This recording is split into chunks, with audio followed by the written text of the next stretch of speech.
10 лет – полет отличный. В 2008 году в небо поднялся первый образец ближнемагистрального российского самолета «Сухой Суперджет-100». Сегодня он летает не только в России, но и в Индонезии, Мексике.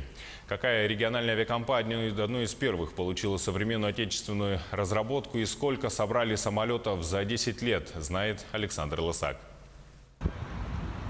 Дом со шпилем, построенный в середине прошлого века, является неофициальным символом Комсомольска на Амуре. Это единственный дом в Хабаровском крае именно с таким шпилем. Неофициальным символом можно считать и филиал завода «Гражданские самолеты Сухого». Именно здесь, в Комсомольске на Амуре, собирают Сухой Суперджет-100, российский ближнемагистральный самолет.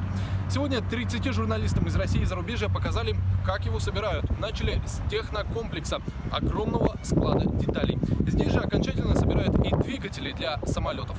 Как нам рассказали представители завода, поставками запчастей занимаются как иностранные, так и российские компании.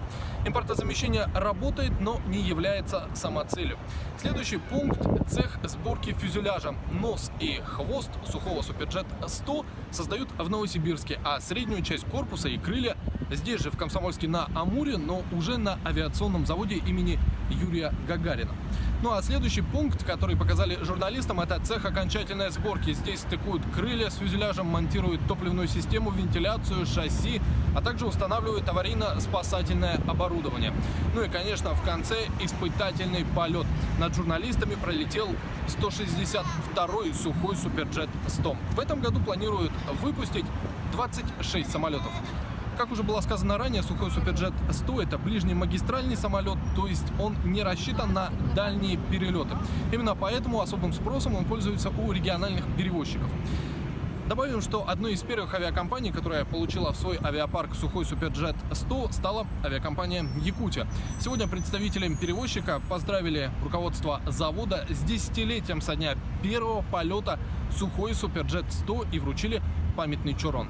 Ну и добавим, что у Якутии 5 суперджетов, в том числе 2 именных. Один назван в честь олимпийского чемпиона по вольной борьбе Романа Дмитриева, а второй в память о легендарном якутском летчике Валерии Кузьмине.